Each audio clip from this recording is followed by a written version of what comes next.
Good afternoon, sir.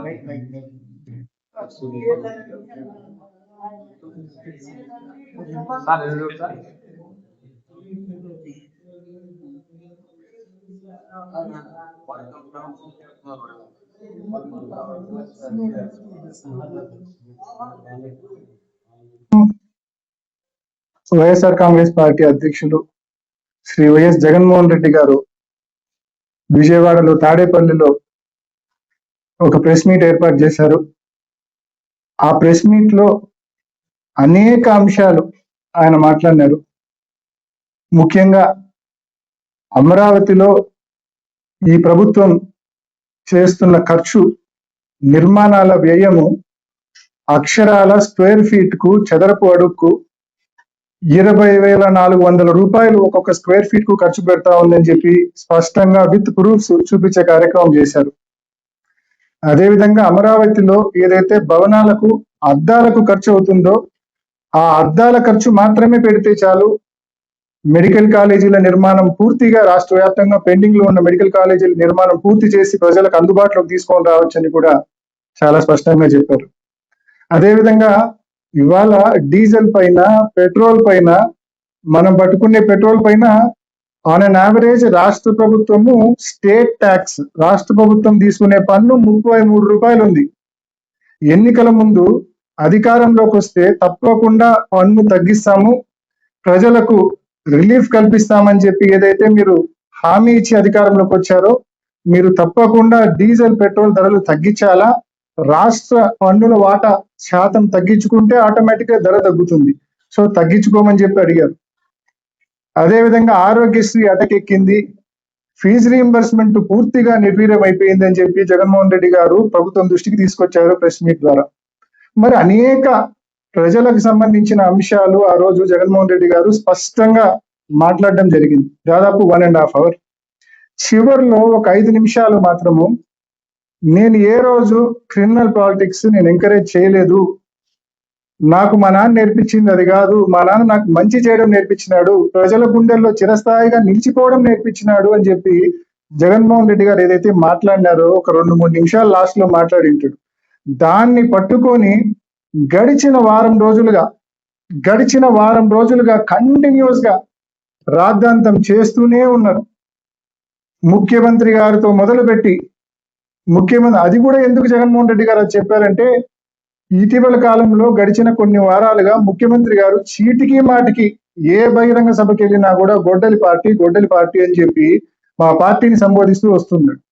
So దానికి counter గా జగన్మోహన్ రెడ్డి గారు ఒక 3 నిమిషాలు ఎక్స్ప్లెనేషన్ ఇచ్చినాడు. ఈ వారం రోజులుగా ముఖ్యమంత్రి గారితో మొదలుపెట్టి మంత్రులు, వాళ్ళ ఎంపీలు, ఎమ్మెల్యేలు ప్రతి ఒక్కరు కూడా స్వర్గీయ రాజారెడ్డి గారిని విమర్శిస్తారు, స్వర్గీయ వైఎస్ రాజశేఖర రెడ్డి గారిని విమర్శిస్తారు. విమర్శించడం కూడా ఈ జిల్లాకు సంబంధించిన నాయకులు చేసిన విమర్శలు మనం చూసినాం. నిన్నటి రోజు మరి ఎమ్మెల్సీ రామ్ గోపాల్ రెడ్డి గారు పెట్టిన ప్రెస్ మీట్ మనం చూసినాం. అదేవిధంగా 3 రోజుల క్రితము బీటెక్ రవి గారు పెట్టిన ప్రెస్ మీట్ కూడా మనం చూసినాం. బీటెక్ రవి, రామ్ గోపాల్ కూడా కేవలం జగన్మోహన్ రెడ్డి గారు 1.5 hours పాటు ఎన్నో పబ్లిక్ ఇష్యూస్ గురించి మాట్లాడినాడు. వాటి గురించి ముఖ్యమంత్రి దగ్గర నుంచి ఇక్కడ ఉండే బీటెక్ రవి వరకు ఒక్కడన్నా కనీసం ఆన్సర్ ఇస్తున్నాడా? ఒక్కడు కూడా ఆన్సర్ ఇవ్వడంలా. ప్రజలకు సంబంధించిన అంశాల పైన జగన్మోహన్ రెడ్డి గారు 1.5 hours మాట్లాడితే దాని మీద ముఖ్యమంత్రి దగ్గర నుంచి ఇక్కడ ఉండే రామ్ గోపాల్ రెడ్డి, బీటెక్ రవి వరకు ఒక్కడు కూడా దాని మీద ఆన్సర్ ఇవ్వడు. వేరాజ్ మీరు చేసిన పొలిటికల్ విమర్శకు ఏదైతే ఖండించినామో, ఏదైతే ఎక్స్ప్లెనేషన్ ఇచ్చినామో దాని గురించి ఒక వారం రోజుల పాటు ఇష్టం వచ్చినట్టు విమర్శలు, కేవలం డైవర్షన్ పాలిటిక్స్. మీరు మాట్లాడిన మాటలకు, మీరు నోరు అదుపు తప్పి మీరు మాట్లాడిన మాటలకు మొన్న మా కార్యకర్తల మీటింగ్ లో నేను కౌంటర్ ఇచ్చిన. వాస్తవానికి జగన్మోహన్ రెడ్డి గారు మాట్లాడిన మాటల్లో తప్పేముంది? ఈ మాటలు జగన్మోహన్ రెడ్డి గారే కాదు, స్వయంగా బీటెక్ రవి గారే అన్నారు గతంలో. ఆయన అటువంటి ఆలోచనలు చేస్తే ఒక అర్ధ గంట కూడా నేను బతికున్నానని చెప్పి ఆయనే అన్నాడు బీటెక్ రవి గారు. సాక్షాత్తు మీరే వినండి. జాగ్రత్తగా ఉండు అంటారు. నేను ఏమని చెప్పా అంటే వాళ్ళకు, అవతల అపోనెంట్ ముఖ్యమంత్రితో నేనేం జాగ్రత్తగా ఉండాలా? అతను అనుకుంటే ఏ క్షణంలో అతను మనసు పెడితే ఒక హాఫ్ అన్ అవర్ నేనున్నాను. ఓకే, దానికి ప్రిపేర్ అయి ఉన్నారు. ప్రిపేర్ అయి ఉండా. అతను ఆ ఆలోచన అతనికి రాకూడదు. వస్తే అంటే ఇప్పుడు ఫ్రాంక్లీ స్పీకింగ్ ఈ జోలికి వచ్చే ఆలోచన అతనికి రాకూడదని మీరు దేవుణ్ణి కోరుతారు. ఇంతే కదా. ఇదే మాట కదా బీటెక్ రవి గారు చాలా స్పష్టంగా చెప్పినారు. మర్చిపోయినాడు అనుకుంటా ఈ మాటలన్నీ కూడా. జగన్మోహన్ రెడ్డి గారు అటువంటి ఆలోచనలు చేయలేదు కాబట్టి ఈయన లాంటి వాళ్ళు ఇంత ప్రశాంతంగా నోటికి వచ్చినట్టు స్థాయి కూడా చూడకుండా మాట్లాడుతూ ఉన్నారు. అదేవిధంగా నిన్న మధ్యాహ్నం మళ్ళా దీనికి ఖండనగా మళ్ళా ఒక ప్రెస్ మీట్ పెట్టారు. నేను మాట్లాడిన దానికి కౌంటర్ గా ప్రెస్ మీట్ పెట్టారు. ప్రెస్ మీట్ పెట్టి అనేక విమర్శలు, అనేక క్యారెక్టర్ అసాసినేషన్ తో కూడిన విమర్శలు చేసినారు. One by one. అంటే నేను మాట్లాడిన దాంట్లో ఒకటైతే నాకు సంతోషం వేసింది ఏంటంటే సెల్ఫ్ గోల్ వేసుకున్నాడు. పూర్తిగా నేను విజయసాయి రెడ్డిని నువ్వు కలిసి వచ్చినావు, నీ పదవి అమ్ముతానని చెప్పి విజయసాయి రెడ్డి గారిని పెద్దలను నువ్వు కలిసి వచ్చినావు అని చెప్పి నేను అన్న మాటను ఏదైతే నేను 100% నేను నమ్మిన వాస్తవాన్ని, నాకు తెలిసిన వాస్తవాన్ని నేను మాట్లాడినాను, దాన్ని బలపరుస్తూ ఆయన ఏమన్నాడు, అనేక సార్లు విజయసాయి రెడ్డి గారిని వెళ్ళి కలిసి వచ్చాను, అనేక సార్లు మిథున్ రెడ్డి గారిని వెళ్ళి కలిసి వచ్చాను అని చెప్పి నేను చీకట్లో బాణం వేసినా కూడా దొరికిపోయినాడు. నాకు తెలిసిన విషయాన్ని నేను కొంచెం వరకే చెప్పిన, కానీ మిగిలిందంతా ఇతనే చెప్పుకున్నాడు. అనేక సార్లు మిథున్ రెడ్డి గారిని కలిసిన అంటాడు, అనేక సార్లు బీటెక్ రవి గారిని, అనేక సార్లు విజయసాయి రెడ్డి గారిని కలిసిన అంటాడు. సో కాబట్టి ప్రతి ఒక్కరు కూడా ఆలోచన చేయండి. అంటే ఏదో అంటారు కదా, తన్నపోయి తన్నించుకోవడము, ఇరుకున పెట్టబోయి ఇరుకున పడటము, అలా ఈయన కూడా ఏదో చేయాలని చెప్పి మరి ఈరోజు వాళ్ళ పార్టీకి వాళ్ళ నాయకులకి అందరికీ చెప్పుకున్నాడు. ఈయన పదవి అమ్ముకోవడానికి వైఎస్ఆర్ కాంగ్రెస్ పార్టీ నాయకుల దగ్గరికి నేను ఏదైతే మాట్లాడినానో అది వాస్తవం అని చెప్పి ఆయన ఎండార్స్ చేసినట్లయింది. రెండోది, దగ్గరికి ఉల్లిమెల్ల తోటలో నన్ను కలిసినాడనే విషయం నేను యాక్చువల్గా మర్చిపోయింది. నాకు బాగా గుర్తు చేసినాడు. గుర్తు చేసినందుకు కూడా ఆయనకు నేను ధన్యవాదాలు తెలియజేస్తాను. బహుశా ఇది కూడా నేనే మాట్లాడేస్తే వాళ్ళ పార్టీలో ఆయనకు మిగిలిన కొంచెం క్రెడిబిలిటీ కూడా పోతుందన్న భయంతో, ఆందోళనతో నేను ఎక్కడ మాట్లాడతాను అని చెప్పి దాన్ని ప్రియంప్ట్ చేసుకోవడం కోసం, దాన్ని ఓవర్కమ్ చేసుకోవడం కోసం బహుశా ఆయనే మాట్లాడినట్టు ఉన్నాడు. ఉల్లిమెల్ల తోట అని అడుగుతున్నావా? ఎవరిదా ఉల్లిమెల్ల తోట? నాది. నా తోటకి నీకేం పనయ్యా? ఏం పని ఆ తోటకి నీకు? ఊపుకుంటా నా తోటకు వచ్చినావు, కూర్చున్నావు. ఏం మాట్లాడినావు నువ్వు? 2014 ఇంకా జనరల్ ఎలక్షన్స్ ముందే, నేను ఇంకా అప్పటికి ఫస్ట్ టైం ఎంపీ కూడా కాల. ఏమడిగినావు? మా ఊర్లో పూర్తిగా ఫ్యాక్షన్ నేపథ్యం ఉంది, మాకు మా వైరి వర్గానికి మా చిన్నాయన్ను వాళ్ళు చంపారు, వాళ్ళ ఎంపీపీని వాళ్ళ సోదరుని మేము చంపినాము అని చెప్పి మీరు మీ గ్రామానికి సంబంధించిన ఒక కక్ష ఉందని చెప్పి, మీకు మీ వైరి వర్గానికి సమస్య ఉందని చెప్పి మీరు చెప్పారు. కాబట్టి దానికి కసునూరు ఎంపీటీసీని మీరు మాకు వదిలేయండి, హిమకుంట్లను మేము మీకు వదిలేస్తాము అని చెప్పి మీరు ఒక ప్రతిపాదన ముందుకు తీసుకొచ్చారు. సరే, లా అండ్ ఆర్డర్ ప్రాబ్లము, గ్రామంలో కక్షలు పెంచడం ఎందుకని చెప్పి ఆ రోజు మీరు ఇంకో మాట కూడా అన్నారు, నాకు రాజకీయాలు అంటే పెద్ద ఇంట్రెస్ట్ లేదు, ఇది అయిపోయినాక నేను 2014 ఎలక్షన్లు అయిపోయినాక నేను వైఎస్ఆర్సీపీలో జాయిన్ అవుతానని కూడా చెప్పినారు. ఆ ఎన్నికల్లో విష్ణు గారు ఎన్నికల ప్రచారానికి వస్తే, సతీష్ రెడ్డి గారు తమ్ముడు విష్ణు గారు ఎన్నికల ప్రచారానికి వస్తే మీరు ఆయనను కనీసం గ్రామాలు తిప్పకుండా వెనక్కి పంపించినారు. అంటే అప్పటికే మీరు ఫిక్స్ అయిపోయినారు ఎలక్షన్లు అయిపోతే వైసీపీలో జాయిన్ కావాలని చెప్పి. మేము మీ గ్రామానికి సంబంధించిన మీ వైరి వర్గం వాళ్ళనే మేము పక్కన హిమకుంట్లలో వాళ్ళని కంటెస్ట్ చేయించినాం. ఎంపీటీసీగా వాళ్ళు ఎన్నికైన తర్వాత వాళ్ళని ఏకంగా మండలాధ్యక్షుడిని మేము చేసినాం. మిగిలిన అన్ని ఎంపీటీసీలు పోటీలు జరిగినాయి, వైఎస్ఆర్ కాంగ్రెస్ పార్టీ గెలిచింది.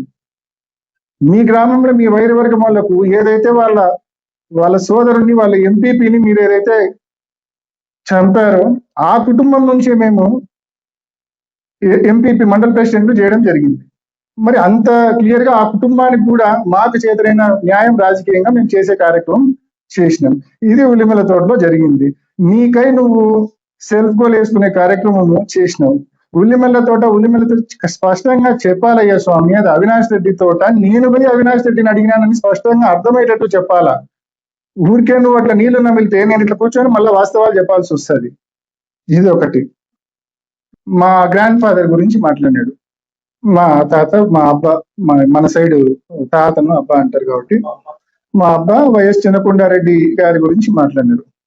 కొంచెం మన పైన జనరేషన్, మన తర్వాత మన పై జనరేషన్ వాళ్ళు ఎవరిని అడిగినా కూడా, పెద్దవాళ్ళని ఎవరిని అడిగినా కూడా మా అబ్బా గురించి ఈ ఊర్లో పూర్తి స్థాయిలో చెప్పేవాళ్ళు చాలా మంది ఇంకా ఉన్నారు, వయసులో భయపడిన వాళ్ళు.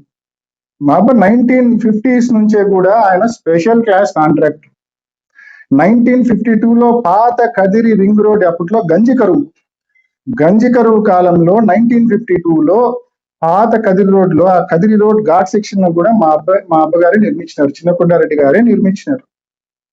అదేవిధంగా కోడూరు రేణిగుంట మధ్య రైల్వే లైన్ డబులింగ్ కూడా మా అబ్బగారే చేశారు.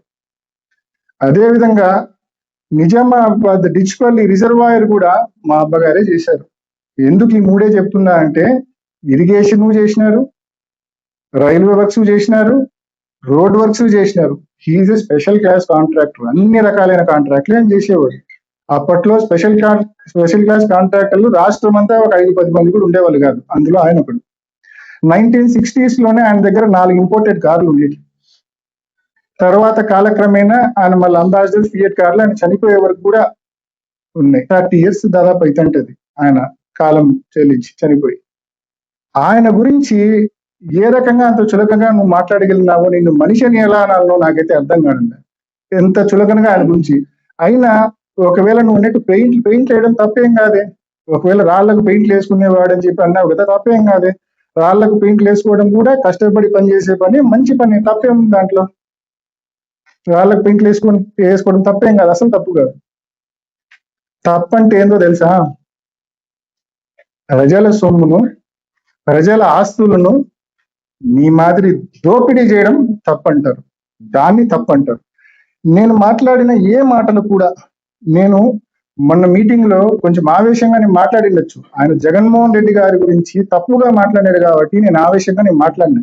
కానీ నేను ఆలోచన లేకుండా అయితే మాట్లాడలేదు. నేను సంపూర్ణమైన ఆలోచనతోనే, వాస్తవాలతోనే మాట్లాడినా. కాబట్టి ఈ రోజు కొన్ని వాస్తవాలు కూడా మీ ముందు తీసుకొచ్చే కార్యక్రమం నేను చేస్తా.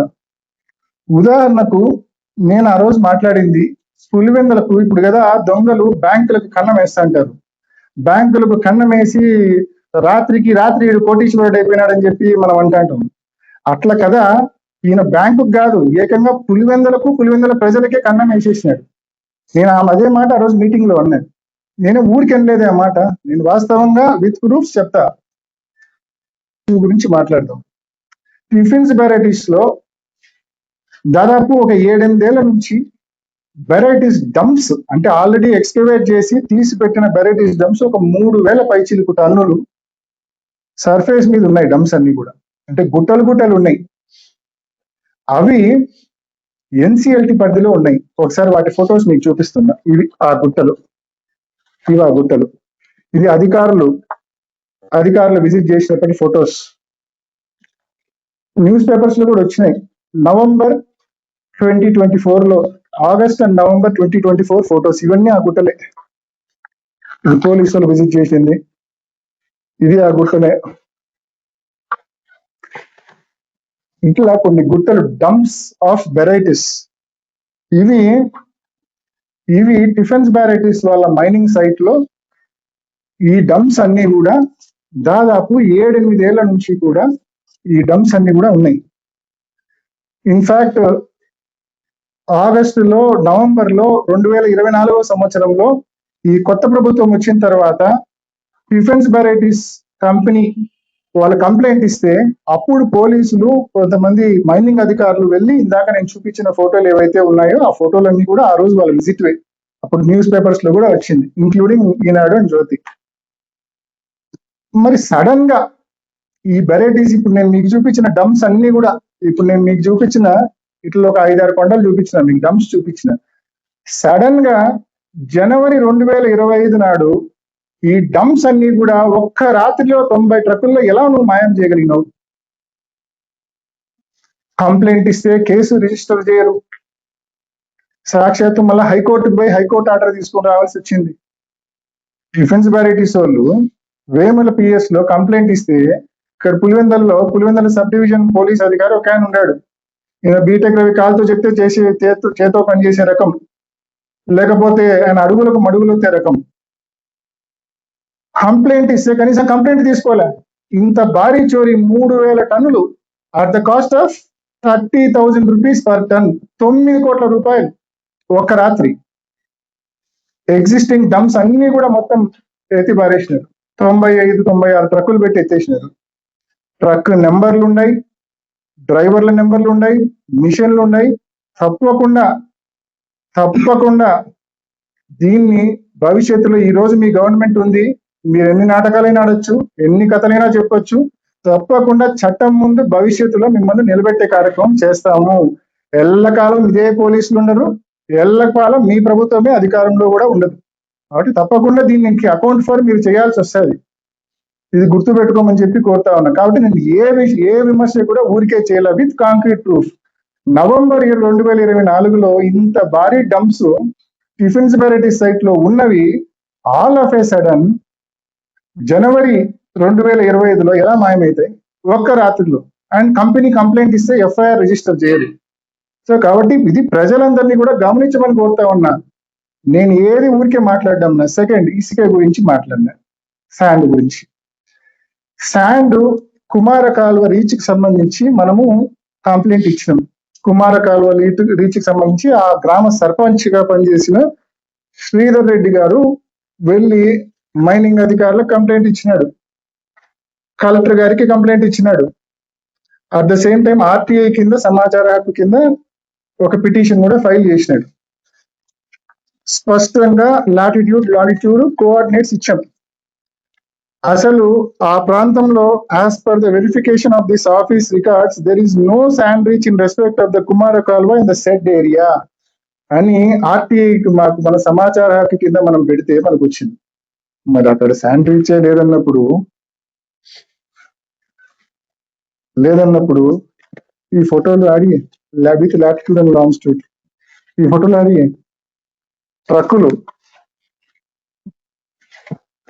విత్ లాటిట్యూడ్ అండ్ లాంగిట్యూడ్ ట్రక్కుల్లో మిషన్ తో ట్రక్కుల్లోకి లోడ్. ఈ శాండ్ కూడా ఈ ట్రక్కుల్లో ఎక్కడికి పోతుందో కూడా నా దగ్గర ఆధారాలు ఉన్నాయి. కాబట్టి ఖచ్చితంగా చట్టం ముందు నిలబెట్టే కార్యక్రమం చేస్తాము. దీనికంతా అకౌంట్ ఫర్ చేయాలి.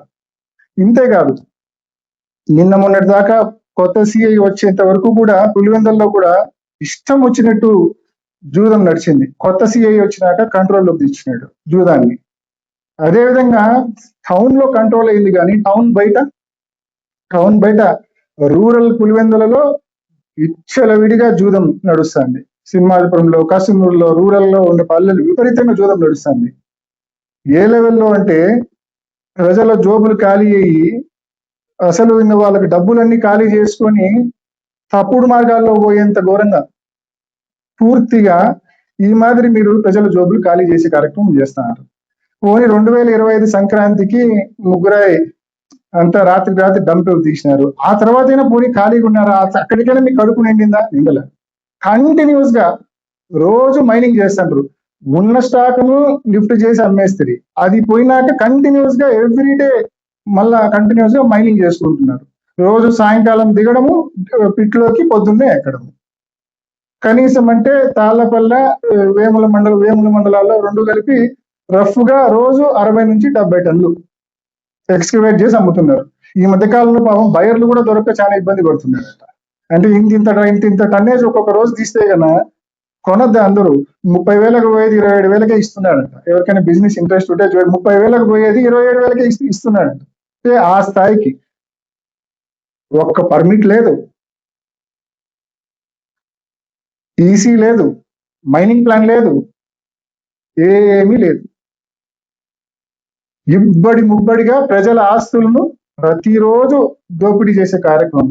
60-70 టన్నులు అంటే కనీసం అంటే it accounts to 20 lakh rupees per day. ఏ రకంగా ఎవరైనా అంటే నువ్వు 20 లక్షలు కాకుండా 50 లక్షలు రోజుకు సంపాదించుకో, పర్మిట్లు తెచ్చుకో, ఈసీ తెచ్చుకో, మైనింగ్ ప్లాన్ తెచ్చుకో, సంపాదించుకో. నేను ఎవడు వద్దండు. నీతిగా నువ్వు బిజినెస్ చేయి. పర్మిట్లు లేవు, ఇష్టం వచ్చినట్టు కొడతారు. అది కూడా ఇప్పటికే చూసినాం. ఈ జిలటిన్ స్టిక్స్ అనేటివి అనాథరైజ్డ్ గా వాడడం వలన మీకు గుర్తుంటుంది, హర్షవర్ధన్ రాజు గారు ఎస్పీగా ఉన్నప్పుడు ఈ గవర్నమెంట్ వచ్చినాక ఇష్టం వచ్చినట్టు జెలటిన్ స్టిక్స్ వాడడం వలన వేములలో కొత్తపల్లిలో ఒక విఆర్ఓ చనిపోయినాడు. వేముల మండలంలో మంచం కింద జెలటిన్ స్టిక్స్ పెట్టి. అంత విచ్చలవిడిగా జెలటిన్ స్టిక్స్ ఎలా దొరుకుతున్నాయండి అసలు? ఏ రకంగా అంత విచ్చలవిడిగా జెలటిన్ స్టిక్స్ దొరుకుతున్నాయి? ఆ తర్వాత అరికట్టాలన్నా పోలీసులకు కాబట్టదు, మైనింగ్ అధికారులకు కాబట్టదు. ఇటీవల కాలంలో అమ్మాయి గారి పల్లిలో ఒక అతను రాములు అని ఒక పెద్ద ఆయన వాళ్ళ కొడుకు రామచంద్ర అని మైనింగ్ పిట్ లో పడి చనిపోయినాడు. ప్రమాదవశాత్తు పిట్ లో బూడిపోయి చనిపోయినాడు. పిట్టు బూడిపోయి. అంతేకాకుండా ఒక అనేక సంఘటనలు ఆ క్రేన్ నుంచి జారి కింద పడ్డము, ఆ పిట్లోకి పోయేటప్పుడు ఇటువంటి అనేక సంఘటనలు జరుగుతున్నాయి. అసలు బయటికి కూడా రావే అవి. మైనింగ్ అధికారులకు కాబట్టదు, పోలీస్ అధికారులకు కాబట్టదు, ఎవరికి కాబట్టదు. ఈ గవర్నమెంట్ ఏమో నిద్రపోతా ఉందా?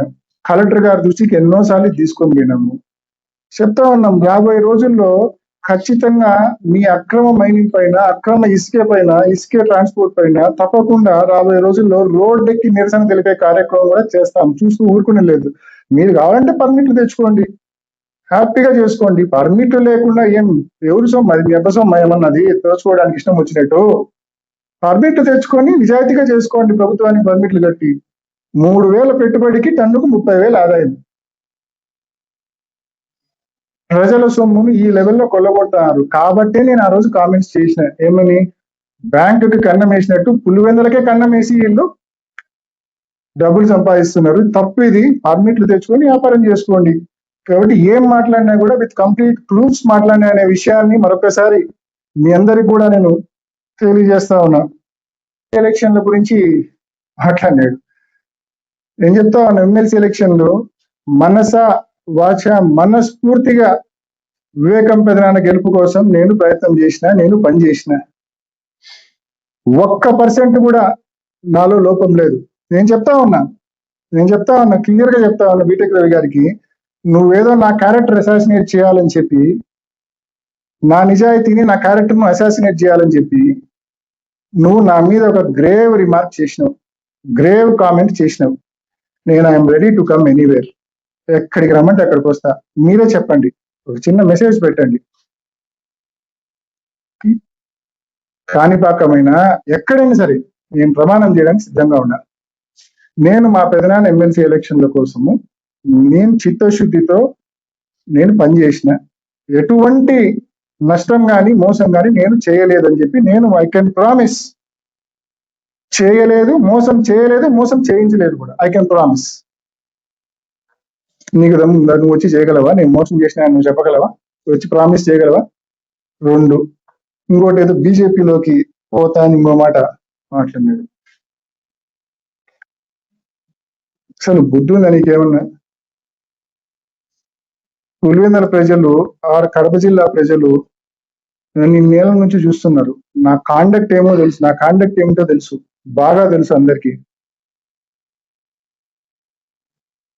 నా కాండక్ట్ ఏంటంటే, ఏ రోజు నా వల్ల జగనన్న చెడ్డ పేరు రాకూడదు. మనకు చేతనైనంత జిల్లాలో కార్యకర్తలకు, ప్రజలకు మనం అందుబాటులో ఉండి పని చేయాలి. ఎక్కడే కానీ కాంట్రవర్సీలోకి పోకూడదు. ఇది నా కాండక్ట్, ఇది నా. కానీ మీరు రోజుకు నన్ను ఉండేరు, నోటికి వచ్చినట్టు విమర్శిస్తా అంటారు. ఏదైనా బేస్ ఉండాలి కదా, అంటే సరిపోతుందా? సో పెదనాన్న విషయంలో కూడా, పెదనాన్న కేసు విషయంలో కూడా సేమ్ ఛాలెంజ్. మీరు ఏ కాణిపాకంకి రమ్మన్నా వస్తా, ఎక్కడైనా చర్చికి రమ్మన్నా వస్తా, ఎక్కడైనా మసీదుకి రమ్మన్నా వస్తా. జస్ట్ దీని మీద మళ్ళా ఊరికే మీరు మీడియాలో పెద్ద దాన్ని హంగామా చేసి, మా కార్యకర్తలు వచ్చి మీరు కార్యకర్తలను పిలుచుకొని వచ్చి ఊరికి హంగామా చేయొద్దు. నిజాయితీగా చేద్దాం. మీ ఫోన్ నెంబర్ ఇప్పుడే విలేకరుల దగ్గర నేను తీసుకొని నా ఫోన్ లో సేవ్ చేసుకుంటా. మీరు ఒక చిన్న వాట్సాప్ మెసేజ్ పెట్టండి, ఎక్కడికి రమ్మంటే అక్కడికి వస్తా. వచ్చి ఐఎమ్ రెడీ టు ప్రామిస్. దేవుని సన్నిధిలో నేను ప్రమాణం చేయడానికి సంపూర్ణంగా సిద్ధంగా ఉన్నా. ప్రధాన కేసు ఇష్యూ అయినా, నువ్వు మాట్లాడిన ఎమ్మెల్సీ ఎలక్షన్ ఇష్యూ అయినా, ఇంకా అన్నావు 2019 నుంచి 24 వరకు వెరైటీస్ నేను చేసిన, నేను దాని మీద కూడా రెడీగా ఉన్నా చేయడానికి. 1 kg వెరైటీస్ అయినా, 1 kg ఇసుకైనా, ప్రకృతి సంపద ఏది నేను రెడీ దాని గురించి కూడా ఐఎమ్ రెడీ టు ప్రామిస్. మరి నువ్వు రెడీగా ఉన్నావా? సంక్రాంతి 2025 దోపిడీ నీకు సంబంధం లేదు అని చెప్పి దేవుని సన్నిధిలో చెప్పగలవా? సో నేను మిమ్మల్ని ప్రశ్నిస్తా ఉన్నా, మీకు సలహా ఇస్తా ఉన్నా. మీరే, ఎందుకంటే రోజు ఇవన్నీ కూడా క్యారెక్టర్ అసాసినేషన్ తో కూడిన మాటలు అయితే నువ్వు మాట్లాడుతున్నావు, ఎవరికి ఉపయోగపడేటివి కూడా కాదు. ఊరికే నా మీద బురద వేసి నువ్వు కొంత రాక్షసానందం పొందడానికి నీకు ఉపయోగపడతాయి అంతే. నీకెందుకు? నీకు క్లారిటీ కావాలి, నిజంగా నీకు క్లారిటీ కావాలంటే ఓ చిన్న మెసేజ్ పెట్టు, నీకు 2 రోజులు 3 రోజులు 4 రోజులు టైం తీసుకో, ఎక్కడికి కావాలంటే అక్కడికి అన్ని ఇష్యూస్ మీద నీకు కావాల్సినట్టు నేను దేవుని సన్నిధిలో దేవుని పైన ప్రమాణం చేసి నేను చెప్తాను, రైట్? అంతేకాకుండా గురించి ఏం చేస్తాం స్వామి, భగవంతుడి మొహం ఇచ్చినాడు, నేనేం చేయాలి చెప్పు దానికి? దేవుడు ఇచ్చిన మొహము నీకు నచ్చినా నచ్చకపోయినా నా మొహం ఇదే, నేనేం చేయాలి దానికి? నేనేం చేయలేను దానికి. కొంచెం అడ్జస్ట్గా, లేకుంటే చూడనన్నా చూడాలి నా మొహాన్ని. నేను యాడిపోయినా నన్ను ఎందుకు ఫాలో అవుతాను? ఫోన్ ఎక్కువ చూస్తానట్టు ఉండవు ఈ మధ్య, మొన్నటనే వచ్చినట్టుంది, అందుకే నీకు అట్లా మాట్లాడినావు నా మొహం గురించి. దయచేసి చూడడానికి తగ్గినాను. అండ్ రెండోది ఇంకోటి ఏదో బాత్రూమ్ బాయ్స్ నేను మాట్లాడా, బాత్రూమ్ బాయ్స్ అని ఏదో కామెంట్ చేసినాడు, వ్యంగ్యంగా వెటకారంగా కామెంట్ చేసినాడు. ఏదో బీటెక్ వెంట ఆయన ఇంట్లో బాత్రూమ్లు చాలా పదిలంగా పటిష్టంగా బలంగా కట్టించుకున్నాయని చెప్పినాడు. ఏంటికి చెప్తాను స్వామి ఎన్ని ప్రజలకు ఏం ఉపయోగము, ఏం అవసరమైంది? కొన్ని నాకైనా ఏం ఉపయోగం, ఏం అవసరమైంది? నేను ఎవరికైనా రెఫర్ చేయాలన్నా, ఎవరైనా బాగా బలంగా పదిలంగా బాత్రూమ్లు పకడ్బందీగా కట్టించుకోవాలంటే బీటెక్ రవి గారిని సంప్రదించండి అని నేను ఏమైనా రికమెండ్ చేయాలన్నా నీకు? నాకు కూడా నిన్న నీ ప్రశ్న చూసేంత వరకు బీటెక్ రవి అంటే ఇంజనీర్ అనుకోండి, నిన్న తెలిసింది బీటెక్ రవి అంటే బాత్రూమ్ టెక్నీషియన్ రవి అని నిన్నటితో నాకు అర్థమైంది. పకడ్బందీగా బాత్రూమ్లు కట్టాలంటే వెంటనే సంప్రదించండి అని చెప్పి నిన్న నీ ప్రశ్న చూసినాక అర్థమైంది. కాబట్టి చెప్తున్నాను, వ్యంగ్యం వెటకారం నీకు రూపాయి ఉంటే మాకు 5 రూపాయలు ఉంటుంది, ఎవడైనా మాట్లాడగలడు మాటలు. అండ్ ఇంకోటి ఏమన్నాడు లాస్ట్లో, ఆయనను కాదు ఆయన సమాధానం చెప్పాలో వాళ్ళ చెంచాలతో చెప్పియద్దు అని చెప్పి. బుద్ధుండేవాడు ఎవడన్నా అట్లా మాట్లాడతాడా? నువ్వు ఎన్నికల్లో కంటెస్ట్ చేసినావు 2-3 సార్లు, నీకోసం పనిచేసింది ఎవరు? నీ పక్కనున్న నీ కార్యకర్తలు, నీ పార్టీకి సంబంధించిన నాయకులు, నీ పక్కనున్న నీ కార్యకర్తలు, ఏ పార్టీ అయినా కావచ్చు. నువ్వు అటువంటి వాళ్ళని పట్టుకొని చెంచాలంటావా? నీ విజ్ఞతకే వదిలేస్తాను. అంటే ఒక పార్టీలో ఒక నాయకుడి దగ్గర పనిచేసే వాళ్ళను చెంచాలుగా నువ్వు అభివర్ణిస్తాడు. I leave it to your wisdom. నీ విజ్ఞతకే నేను వదిలేస్తాను దాన్ని. అంటే మళ్ళా చెప్తున్నా, అక్రమ మైనింగు, అక్రమ ఇసుక ట్రాన్స్పోర్ట్ దయచేసి ఆపండి. ఇప్పటికే మీ అక్రమ మైనింగ్ గురించి గలం ఎత్తినాడని చెప్పి ఆగస్టు 2025లో వేల్పుల రాము పైన ఏ మాదిరి దాడి చేసినారో మీరు చూసినారు. సాక్షాత్తు మీ తమ్ముడు భరత్ రెడ్డి పాల్గొని మరి ఆ దాడి చేయించినాడు. దీని మీద కూడా ప్రమాణం చేయడానికి నేను సిద్ధంగా ఉన్నా. మీ తమ్ముడు భరత్ దగ్గరుండి రాము పైన దాడి చేయించినాడనే విషయంపై నేను ప్రమాణం చేయడానికి సిద్ధంగా ఉన్నా. Are you ready? మీ తమ్ముడు అక్కడ సీన్ ఆఫ్ క్రైమ్లో లేడని చెప్పేదానికి నువ్వు రెడీగా ఉన్నావా? సో ఇవన్నీ కూడా దగ్గరుండి రాము మాట్లాడుతున్నాడని చెప్పి ఆయన నోరు మూయిస్తే నువ్వు మాట్లాడేవారు ఉండరని చెప్పి నువ్వు రాముని టార్గెట్ చేసినావు. అదేవిధంగా ఈరోజు ఇసుకే గురించి, శాండ్ ట్రాన్స్పోర్ట్ గురించి, ఇల్లీగల్ శాండ్ ట్రాన్స్పోర్ట్ గురించి కుమార కాలువ సర్పంచ్ శ్రీధర్ రెడ్డి అనే వ్యక్తి ఆల్రెడీ కలెక్టర్తో, మైనింగ్ అధికారులతో సంప్రదించి విసిగి వేసారిపోయింగా అసలు ఇంకా ఎటువంటి హోప్ లేక ఎన్జిటి చెన్నైలో పిటిషన్ ఇచ్చినాడు. ఎన్జిటి చెన్నై చాలా స్పష్టమైన ఆదేశాలు, నోటీసెస్ ఇష్యూ చేసింది జిల్లా కలెక్టర్కు. పొల్యూషన్ కంట్రోల్ బోర్డ్ మెంబర్ సెక్రటరీని, జిల్లా కలెక్టర్ను ఫిజికల్గా శాండ్ రీచ్ల వద్దకు వెళ్ళి చక్రాయపేట మండలంలో రిపోర్టును 4 వారాల్లో సబ్మిట్ చేయమని చెప్పి ఎన్జిటి నేషనల్ గ్రీన్ ట్రిబ్యునల్ చాలా స్పష్టంగా నోటీసెస్ ఇష్యూ చేసే కార్యక్రమం చేసింది. ఇది కూడా జరిగింది, బహుశా వారం క్రితం జరిగింది ఈ నోటీసులు ఇష్యూ చేసే కార్యక్రమం. సో ఈ మాదిరి అండ్ శ్రీధర్ను కూడా, కుమార కాలువ సర్పంచ్ శ్రీధర్ రెడ్డిని కూడా ఇప్పటికే బెదిరింపులకు గురి చేస్తున్నారంట. అంటే నువ్వు ఇసుకే గురించి, మా శాండ్ ట్రాన్స్పోర్ట్ గురించి నువ్వు అడ్డుకుంటావా? మా ఇల్లీగల్ శాండ్ ట్రాన్స్పోర్ట్ నువ్వు అడ్డుకోవడానికి నువ్వెవడు? మా ప్రభుత్వము, మా ఇసుక, మా పాపాకి నది, మేము ఎట్ట కావాలంటే అట్ట అమ్ముకుంటాము. బెంగళూరుకైనా అమ్ముకుంటాం, ఏడికైనా అమ్ముకుంటాము. మీ దగ్గర ఆధారాలు ఉంటే ఏం చేసుకుంటారో చేసుకోకుండా ఆధారాలను అని చెప్పి మా సర్పంచ్ను కూడా బెదిరింపులకు గురి చేస్తాంటారంట. నీ ఎంత చూస్తామని చెప్పి రాముని ఏ రకంగా అయితే చేసినారో కుమారకాలు శ్రీధర్ను కూడా అదే రకంగా ఇల్లీగల్ శాండ్ ట్రాన్స్పోర్ట్ను అడ్డుకోవడానికి ఆయన ఫైట్ చేస్తున్నారు కాబట్టి ఆయనను కూడా టార్గెట్ చేసే కార్యక్రమం చేస్తూ ఉన్నారు, బెదిరించే కార్యక్రమం చేస్తూ ఉన్నారు. ఎంతమందిని బెదిరిస్తారు? ఎంతమంది మీద దాడులు చేస్తారు? తప్పకుండా మళ్ళీ చెప్తున్నా, ఈగన illegal mining and illegal transport, sand transport మీరు కనుక కంట్రోల్లోకి తేకపోతే తప్పకుండా రోడ్డెక్కి పార్టీ తరపున నిరసనలు తెలిపే కార్యక్రమం తప్పకుండా చేస్తామని చెప్పి కూడా మీరు ఆపే వరకు కూడా వైఎస్ఆర్ కాంగ్రెస్ పార్టీ మేమందరం కూడా ముందుండి పోరాడతాం. మీరు ఎన్ని దాడులు చేసినా కూడా, ఏం చేసినా కూడా, ఇన్ని తప్పుడు కేసులు పెట్టినా కూడా, రాము మీద, వేల్పులరావు మీద అంత దాడి చేసిన తర్వాత మళ్ళీ రాము మీద రివర్స్ కౌంటర్ కేసు పెట్టి, ఫాల్స్ కేసు పెట్టి ఆయననే మళ్ళీ వేధించే కార్యక్రమం చేసినారు. ఒరిజినల్ కేసును పూర్తిగా ఫాల్స్ చేసే కార్యక్రమం కూడా మీ అద్భుతమైన మీ సబ్ డివిజన్ పోలీస్ ఆఫీసర్ను కొన్ని పెట్టుకున్నారు, సబ్ డివిజనల్ పోలీస్ ఆఫీసర్ అధికారిని ఆయన పెట్టుకొని మీరు అట్లాంటి ఒక ఘోరాతి ఘోరమైన కేసును కూడా మీరు ఫాల్స్ చేసే కార్యక్రమం చేస్తుంటారు.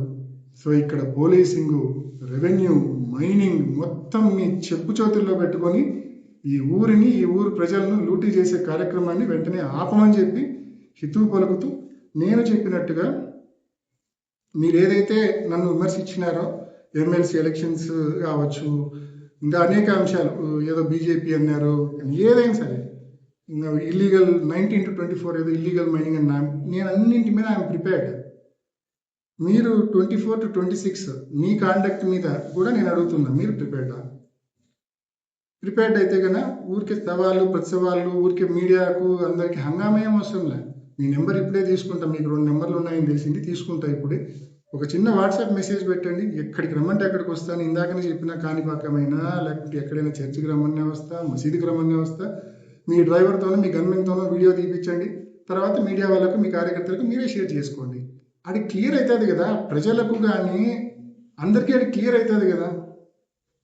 ఊరికే లేకుంటే ఎవరికి ఉపయోగపడని ఈ అంశాలు రోజు నువ్వు బ్లేమ్ చేయడము, రోజు మేము పడ్డం మాకు అవసరమా? ఏమన్నంటే వివేకం సార్ కేసు తీసుకొచ్చాను, నేను రెడీ అని చెప్తున్నా కదా. జనరల్గా ప్రమాణాలు చేసి ఒప్పించడం నాకు ఇష్టం ఉండదు. ప్రమాణాలు చేసి ఒప్పించడం అనేది నాకు నిజంగా ఇష్టం ఉండదు. అయినప్పటికీ నా సహజ స్వభావాన్ని పక్కన పెట్టి నేను ప్రిపేర్ అయిపోయినా. I'm ready. సో మీరు సిద్ధమైతే కనుక నాకు దయచేసి ఒక వాట్సాప్ మెసేజ్ చేసేయండి. మీరు ఎక్కడికి రమ్మంటే అడికి వస్తాను, మనస్ఫూర్తిగా చేస్తాను. అడికి దేవుని సన్నిధిలో ప్రమాణం చేద్దాము, అడికి దైవమే నిర్ణయిస్తాడు. సో దీనికి నేను సిద్ధము, తమరు సిద్ధమైతే నాకు ఒక సందేశం పంపించమని మనస్ఫూర్తిగా కోరుకుంటూ, ఇటువంటి చీప్ రిమార్క్స్, ఇటువంటి క్యారెక్టర్ అసాసినేషన్ చేసే రిమార్క్స్ చేసే ముందు ఒకసారి విజ్ఞతతో ఆలోచించండి. ఎప్పుడైనా అండ్ మా గ్రాండ్ ఫాదర్ చనిపోయి దాదాపు 30 years అవుతుంది. అట్లా పెద్ద మనుషుల గురించి మాట్లాడేటప్పుడు చులకనగా మాట్లాడకండి. మీకు వయసు నాకంటే పెద్దోళ్ళు, మీరు 50 ఏళ్ళ పైన ఉంటాయి మీకు వయసు, 55 ఏళ్ళు ఉంటాయి, తక్కువ ఉండవు మీకు. 55 years old ఉంటారు మీరు. అటు మీరు పెద్దోడిని, అంత పెద్దోడివి ఆ మాత్రం మినిమం కామన్ సెన్స్, మేనర్స్ ఉండవా నీకు? సో ఇకపైనైనా మీరు మంచి బుద్ధితో ఉంటారని, అదేవిధంగా దేవుని సన్నిధిలో అవన్నీ క్లియర్ చేసుకోవడానికి ముందుకు వస్తారని మనస్ఫూర్తిగా ఆశిస్తూ, నా సలహాన్ని స్వీకరిస్తారో అని చెప్పి మనస్ఫూర్తిగా కోరుకుంటూ సెలవు. బ్లాంక్ చెక్ ఇవ్వాలంటే ముందు ఖాతాల్లో సుమారు డబ్బు ఉండాలి కదా, ఉండాల్సిందే కదా. ఊరికే బ్లాంక్ చెక్ ఇది కదా. మరి ఈ మాత్రం బీటెక్ అడిగి ఆ మాత్రం ఒకవేళ నింద వేసేటప్పుడు ఆ నింద నమ్మదగింది కాదనేదని ఆలోచించుకోవాలి. అండ్ రెండోది, మళ్ళీ చెప్తున్నా, బ్లాంక్ చెక్ ఇలా, బ్లాక్ చెక్ ఇలా, 2 ఇలా అనుకో, ఏంటి నాకేం అవసరం అండి ఆయనతో రాణించడానికి? ఆయన క్లియర్గా చెప్పండి. ఈ కేసుకి సంబంధించిన ఏ అంశంలో అయినా సరే స్ట్రైట్గా శృతి లేకుండా పక్కనోడు వెనకలోడు ఇదేదో మాట్లాడతాను. ఈ మధ్య అవన్నీ కాదు. అవినాష్ రెడ్డి, నా పేరు అవినాష్ రెడ్డి, నా గురించి నా మీద ఈ కేసుకి సంబంధించిన ఏ అంశంలో అయినా నువ్వు నన్ను కామెంట్ చేయగలవా? ఎవరో వచ్చినారంటే ఆయనతో మాట్లాడారంట. ఎవడు మీ దగ్గరకు వచ్చింది? ఎవరు చెప్పు. ఏంటి ఊరికే మాట్లాడతావు? అది నీకు ఆయనకు పర్సనల్, నాకేం సంబంధము. పిచ్చి పిచ్చి కామెంట్స్, నా క్యారెక్టర్ను చులకన చేసే కామెంట్స్ దయచేసి మానుకోమని చెప్పి ఆయన హితవు పలుకుతూ ఈ అంశం పైన కూడా I'm ready to promise. YSR గారు ముఖ్యమంత్రి అయినాక మాకు కాంట్రాక్ట్ ఇచ్చారంట, ఆ కాంట్రాక్ట్లో వచ్చిన లబ్ధితో ఇల్లు కట్టుకున్నామని చెప్పి ఒక విమర్శ చేసినారు. అంతే కదా చేసింది, అంతే కదా. రాజశేఖర రెడ్డి గారు ముఖ్యమంత్రిగా ప్రమాణ స్వీకారం చేసింది 2009 మే 25, కరెక్టేనా? 2009 మే 25. అప్పటికే నేను మా కొత్తింట్లో ఉన్నా. మా ఇల్లు 2006లో మొదలు పెట్టినాం. 2009 మే 6వ తేదీ మేము గృహప్రవేశం చేసినాం.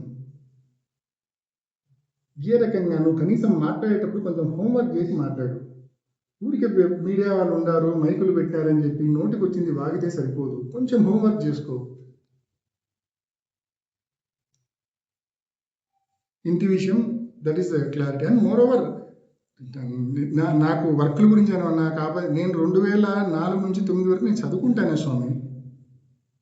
చెన్నైలో చదువుకున్నా 2006 వరకు. 2007లో యూకేకి పోయినా, 2007లో యూకేకి పోయి 2009 ఫిబ్రవరిలో ఎన్నికల ముందు నేను రెండోసారి రాజశేఖర రెడ్డి గారు ముఖ్యమంత్రిగా ఆత్మ ఎన్నికల ముందు నేను ఫిబ్రవరిలో పులివెందులకు వచ్చిన, మార్చిలో లింగాల మండలం ఇన్ఛార్జిగా ఈ డోర్ టు డోర్ ప్రచారం చేయడం మొదలుపెట్టినా. నువ్వు నాకు లేనివన్నీ ఆపాదిస్తావు. తర్వాత ఇంకా కొన్ని సెటైరికల్ కామెంట్స్ అని చేసినాడు. ఇప్పుడు మా నాన్న భాస్కర్ రెడ్డి గారు ఆయన మీద, ఆయన దాదాపు ఊర్లో లేకుండా దాదాపు ఈ హైదరాబాద్ పోయి ఆ నుంచి ఆ కండిషన్ బెయిల్లో ఉండబట్టి 3.5 years అవుతుంటది. ఇంకా ఎప్పుడు ప్రెస్ మీట్ పెట్టినా ఆయన మీద ఏడ్చడమే. ఏంద్రనైనా మీ ఏడిపోయినా నాకు అర్థమే కాదు అసలు. ఇవ్వండి, ఇందాక మన ఏదో రెడ్ శాండర్ అన్నావు, ఎక్కడికైనా రెడీ, మా నాన్నే నేను తీసుకొని వస్తాను, నీకోసం నేను ప్రమాణం చేయిస్తాను. రెడ్ శాండర్ దేనికైనా అంటే నువ్వు కూడా మళ్ళీ చేయాలా, నువ్వు కూడా రివర్స్ ప్రామిస్ చేయాలా, నువ్వు ఇట్లా రెడ్ శాండర్ చేసినావని. మేము చేయలేదని చెప్పి నేను చేయడానికి సిద్ధంగా ఉన్నాను. యాడికని విమర్శలు, గుర్తు ఉండాలా. ఏం ప్రజలకు తెలియదా? ఇప్పుడు నువ్వు వేమంలో ముగ్గురాయి దొంగతనం చేస్తున్నావు ప్రజలకు తెలియదా? చక్రాపేటలు ఇసుకెత్తుతున్నామని ప్రజలకు తెలియదా? జూదం ఏడబడితే ఆడ ఆడిస్తున్నామని ప్రజలకు తెలియదా?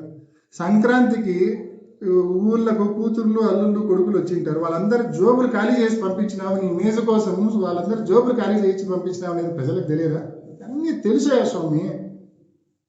ఊరికే నోరుందని నా మీద ఇష్టం వచ్చినట్టు మాట్లాడితే, ఏదో మీ పార్టీలో నన్నో, జగన్మోహన్ రెడ్డి గారినో, లేకుంటే స్వర్గీయ వైఎస్ రాజశేఖర రెడ్డి గారినో, వైఎస్ రాజారెడ్డి గారినో మీరు ఏదో నోటికి వచ్చినట్టు నోరు పారేసుకుంటే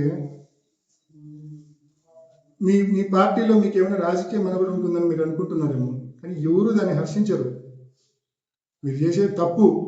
నాకంటే వయసులో కూడా పెద్దోళ్ళు, విజ్ఞతతో ఆలోచించండి. ఈ మాదిరి నిన్న ప్రెస్ మీట్ పెట్టిన మాదిరి ఎప్పుడు సెల్ఫ్ గోల్ కూడా వేసుకోవాకండి. నేనేదో ఒక మాట అంటే నువ్వు దాన్ని బలపరుస్తూ 4 మాటలు చెప్పేసుకున్నావు. ఇంకా నువ్వు ఎవరితో టచ్లో ఉన్నావో చెప్పాలనుంది, కానీ నాకు నీ మీద జాలిపడి నేను ఈరోజు ఏం చెప్పడం లేదు. ఎందుకంటే కేవలం నువ్వు మాట్లాడిన దానికి ఖండన మాత్రం ఇచ్చినా తప్ప నేను ఎటువంటి కామెంట్స్ ఫర్దర్ నేనేం చేయదలుచుకోలేదు. అని నా సలహాను దయచేసి స్వీకరిస్తామని మరొకసారి కోరుతున్నాను.